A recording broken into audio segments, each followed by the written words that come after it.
Hello, Steve White, Tripway89 for Steve White's 89. Well, I watched another episode of Star Trek Discovery. Watch it so you don't have to. Season 3, Episode 6, Scavengers. Now, the episode starts off with droids, Star Wars droids, fixing Discovery. Basically, Discovery's gotten an upgrade. Somehow, they want us to believe they've got a 900-year-old ship to up to specs with the current technology. They fix damage and they, for some reason, detach the nacelles and use programmable matter. So somehow it improves maneuverability to have the warp nacelles separate from the ship. This is just seems to be something just to try and make things different, because they just couldn't think of any actual real technological advances, so they just made up things. So yep. So that's the start of that. And we see and there's also there's a meeting, and the Admiral actually announces to the other commanders, as they're sort of working out what we're going to deal with today in Starfleet, what spot fires we're going to put out today, that the spore drive exists. Apparently he hadn't told anyone. No one knows about the spore drive. Why are they not using the spore drive? Why are they not using it like the answer to all their problems? And they literally just had them sitting all episode waiting to possibly use it if there was an emergency, rather than just going around and fixing all the problems that they've had for the last 120 years. So I don't understand what's happening there. Now, Michael gets... I should mention that the crew gets new badges which allow them to... They're basically tricoders, communicators, personal transporters, just everything they could ever need. The ships now, the consoles all have programmable matter with individual interfaces which adapts to the individuals and so forth. So we get a sort of little Discovery like update moment scene. And then we find out the book has... Well, his ship shows up and Grudge appears. Apparently he's lost, and he programmed the ship to go back to them with a message. And he's found another black box. Apparently the starships that blew up in the burn left black boxes. And some of them have different time codes to when they were destroyed, or... when the burn happened. And Michael is putting together a theory that there's a point of origin, because the times are changing between the different ships and that. So she seems to think that if she can get enough black boxes, that she's got 2, she's looking for a 3rd one, she can basically work out the origin of the burn and try and work out what the burn is. And she also needs to rescue Book, because he's basically being captured by a bunch of origins. I'm thinking of He-Man Origins, Orions. And basically he doesn't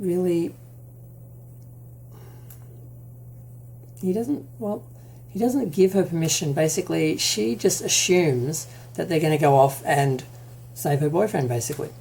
And she does her usual Michael thing where she thinks she's in command, it's all about her, it's all her decisions, it's no one else is relevant.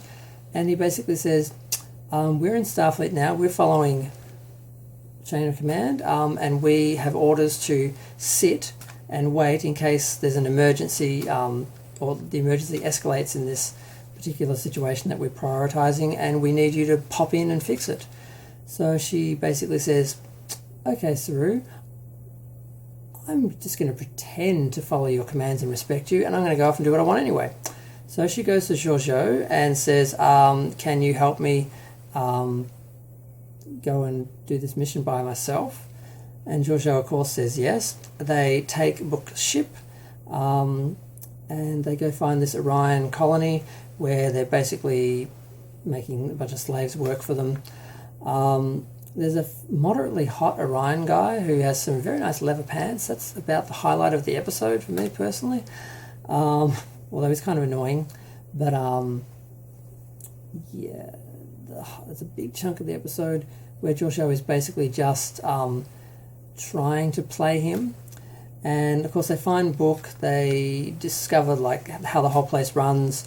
They basically free all the slaves, take down the security perimeter, which was killing people. And there's a wonderful example of they have little things in the back of their neck, and if they try and escape, their heads blow up. And of course we have to see that because this is Star Trek Discovery.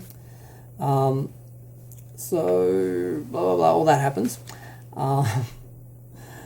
And they, of course, they find the black box, and they get everyone out. And there's a small sort of story about a Andorian who tried to help with some sort of uprising, and he ended up having his, because there's this commander called Asira, and she runs the whole place. Of course, she's a she because we live in the 21st century, and the 31st century it's a matriarchy, and every captain, every crew, every city, everything has to be commanded by a woman, particularly a black woman. But we didn't see this person, so she could have been any alien race. We don't know, but so they're all talking about her the whole time, but we never see her.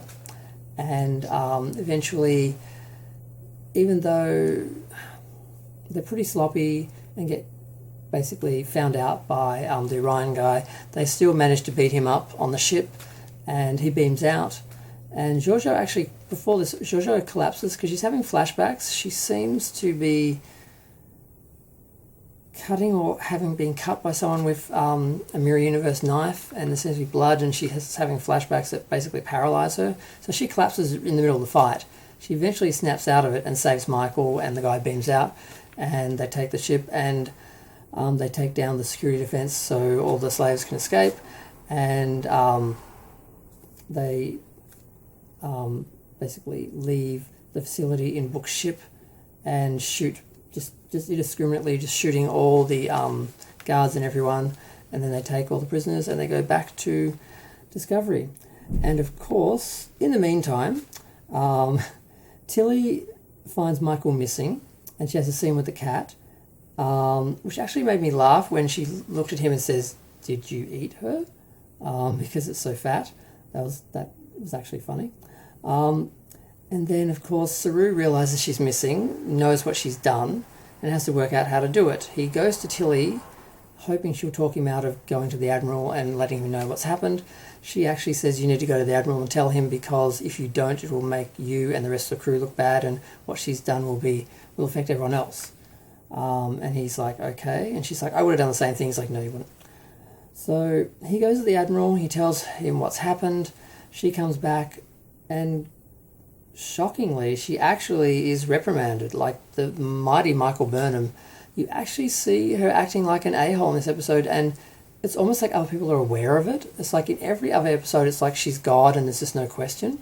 In this episode, you actually aware of the fact that she's jeopardizing things and usurping Saru and putting him in a bad position, and he actually strikes her down from first officer to just a science officer at the end of the episode, which is really good.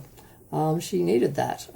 She just is out of control and insubordinate, and if she doesn't want to be in a starship with Starfleet and Starfleet regulations and the chain of command, she should just leave and become a courier with Book and just F off, basically. That'd be really nice if she did that. But of course she cried, and she had to tell Saru that he was doing the right thing, just like Tilly had to tell him. Like, you can't have a man on the show who actually has any backbone, balls, intelligence, or anything. He has to be trained by women and given permission to do everything by women. There's this really obvious, it's just annoying at this point. It's so obvious. It's not subtle or clever or groundbreaking, or it's not going to change the way the world works or anything, or save women from sexual discrimination or anything. It's just annoying. It's just tedious that you see Saru, who's the closest we have to a Star Trek character on this show, just constantly be reduced to, I don't even know what he is, but he's certainly not the captain. I mean, it's just, yeah. So that's what we get to. The episode pretty much ends there. I don't think I missed anything out. I really was determined to do a short review because the last couple of weeks I've been so annoyed by the show. I've made really long reviews and then tried to make shorter reviews, and they both ended up long.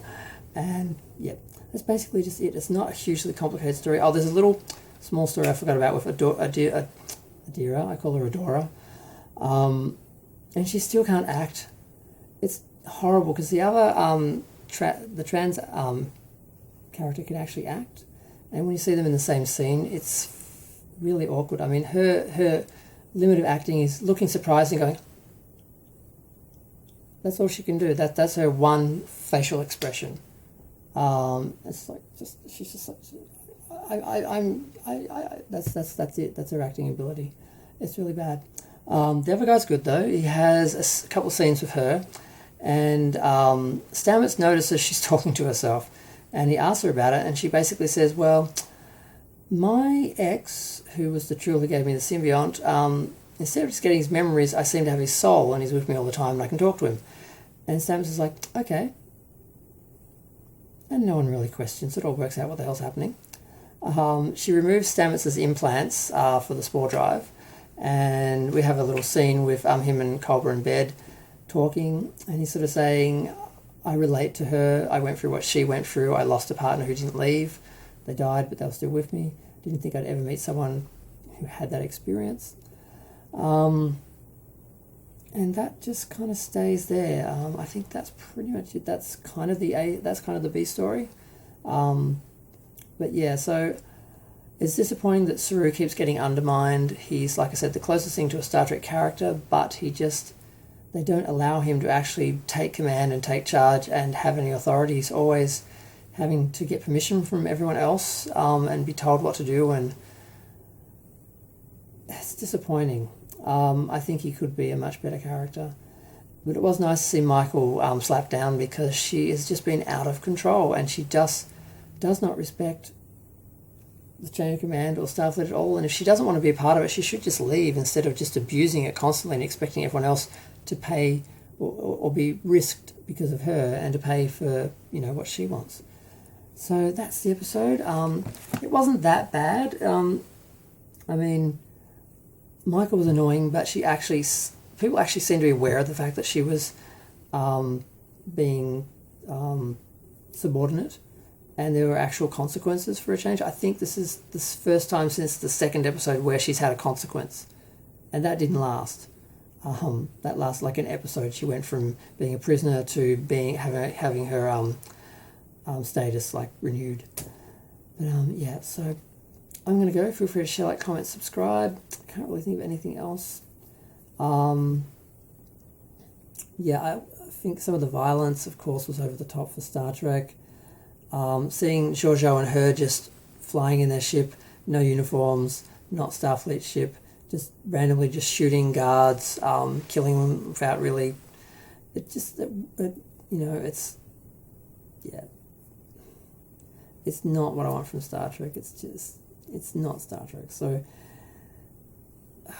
I don't know where this is going to go. Are they going to actually have her conform and actually have them actually resemble a Starfleet crew, or is it going to just still be the Michael Burnham show and they become secondary somehow? I don't know. Because her and Book, I forgot to mention, her and Book get together.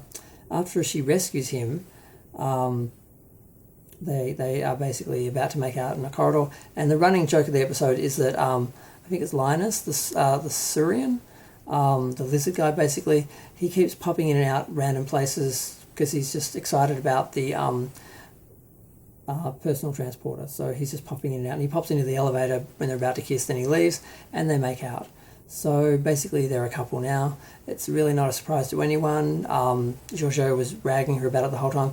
Oh, and also she does confront Giorgio about her passing out. She says, I don't know what's happening. She's like, look, you're not alone.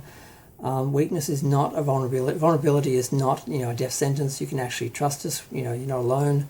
And she's like, she still was like, no, not having any of that. The last time I trusted Michael Burnham, she looked just as sincere as you, and you know how that ended. So we don't know what's happening with Giorgio, and yeah, it's almost interesting. But yeah, I suspect somehow that the burn is going to be somehow related to her mother, and they're going to find that it's going to lead back to where she is somehow. They're going to find some sort of central epicenter, and it's something just said they just forgot about her mother too easy. Something tells me she's coming back, but that's just one of those random Star Trek fan crackpot ideas. I'm just going to let that go, and I'm really letting go this time. Feel free to share, like, comment, subscribe. Let me know what you thought of the episode. Thanks.